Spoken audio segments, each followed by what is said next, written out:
Greetings, everyone.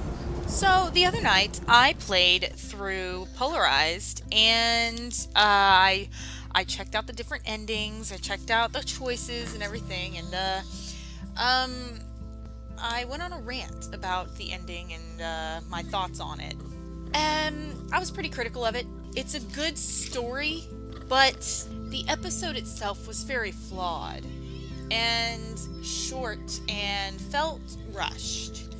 So I've been asked what they could have done differently. I think I have a few answers I think they could have and should have done. First of all, we needed more choice. It's a choice-based game. We're supposed to be seeing consequences of our choices. There weren't very many in this episode. We didn't see a lot of consequence in this episode. Whatever you've done in the past episodes, we don't really see a lot of result. And the choices we make in this episode, there weren't enough and they didn't matter.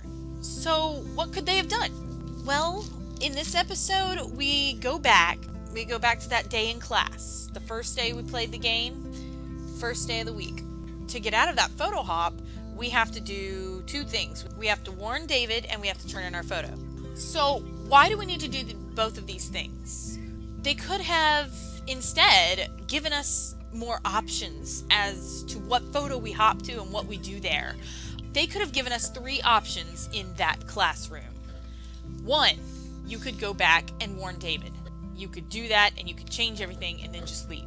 If we choose to warn David and we don't enter our photo, then Jefferson would be captured. And maybe we would have ended up somewhere different. Like, we would be hiding somewhere with Chloe. Maybe we would be hiding out in the dorm room of Blackwell, where all of Max's photos are. She would have had her diary still. She would have had her wall of photos. Anything could have happened there. Option 2, you could go back and enter your photo in the Everyday Heroes contest. You do that, then we get taken instead of Victoria. We would still end up in the dark room. So we've got, if we enter our photo, then we end up in the dark room because Jefferson will capture us. We've got, if we warn David, then we end up somewhere hiding with Chloe and we still have to fix the storm. The third option would be to go through our photo, our everyday hero photo, and tear it like we were. That's the last thing we end up doing anyway. So any of these options could still get us back to the dark room. It wouldn't have been really big stretch to just at least give us a little option, because none of the things we did really worked anyway, so why not play with it a little bit? Either way, something would happen, the storm would still hit, and we would still have to go back.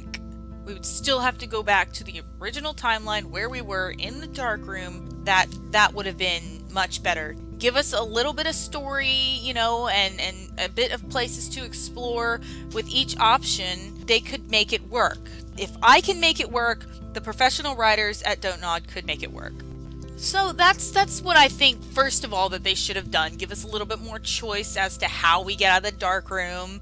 I also really, really wish that they had gone a different route with who saves us. Like, you could have had 2 or 3 options as to who would save you. Like, you're nice to David, so he comes and saves you, or you try to get Victoria to help you escape, and y'all escape together.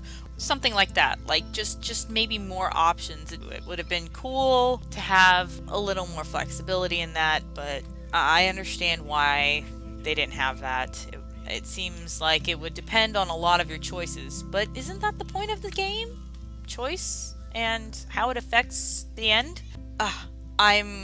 I'm torn apart that Nathan died and all of that happened with him. That was really the main heart-wrenching thing for me in there, and the fact that there is no way you can save him or stop that from happening, that really upset me. During the photo hop, you had 2 people there. You could have kept them together.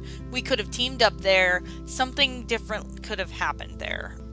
Secondly, answer more questions. We are left with so many questions, especially the biggest question. What pissed me off more than anything in Polarized was the whole, oh, we don't know how you got this power, but you have it. You didn't ask for this. Explain it. It could have been literally anywhere in this episode. We had a bunch of fucked reality magic bullshit to navigate through. Something could have been put in there. The butterfly, the doe, the tabanga. They could have been given a spiel. You saw the weird stuff that happened there. No one would bat an eye if a doe or a butterfly or a totem talked. So they could have told her why she had powers. Even if it's just a little, oh, ha, I'm the tabanga. I'm a powerful spirit who just likes to fuck with people now and then. Ha ha. That would have been better than just, oh, we'll never know. Also, with all the weird stuff in the nightmare, I'm sorely disappointed that Frank's beans didn't make an appearance. Lastly, give us more. Polarized was about 2 hours long, if you're not photo hunting. Darkroom took 4 hours. The episodes have been getting longer and longer, but Polarized was shorter than episode 1. At least give us an ending that's more. Maybe during the credits, show us the people coping with the decisions we've made. Just short, no dialogue scenes would have worked. Did you save Kate? Show her happy and hanging out with her friends. Did you comfort Victoria? Show her getting along with Max and maybe Kate. Show us what happens post-game. Show us that what we thought, felt, and chose actually mattered, instead of completely throwing away all of our decisions and everything that we've done the entire game. I understand that your choices are about your own moral struggle and journey and how do I feel about these situations. But leaving it like this, it makes people feel inconsequential. Like our decisions really don't matter in the long run. That is not the message I think this game should have given us. It was a game about choice and consequences, and in the end, there were no consequences. Not really. There was the one big choice at the end that wiped out everything you've done in the game, no matter which one you chose. I mean, I had a good time playing the game. I did. I loved playing it. The characters grew on me, and I really liked theorizing about it. But the point I'm trying to make is that we should have seen more come out of everything we've done in the game. Because we loved it so much, why shouldn't we have more of an impact in what happens? Anyway, that's what I think they could have done differently. I think I'm more upset about how short the game was, how few choices we had, and how there were no real consequences to everything we've done. I'm not so upset about the ending itself. It was a cliche ending, very butterfly effect, but it was still good. It's just a basic time travel story, which basic time travel story is not bad. It's just there could have been so much more to it. If you have any other ideas for how they could have done something different or anything like that, leave in the comments below. Thanks for listening, everybody.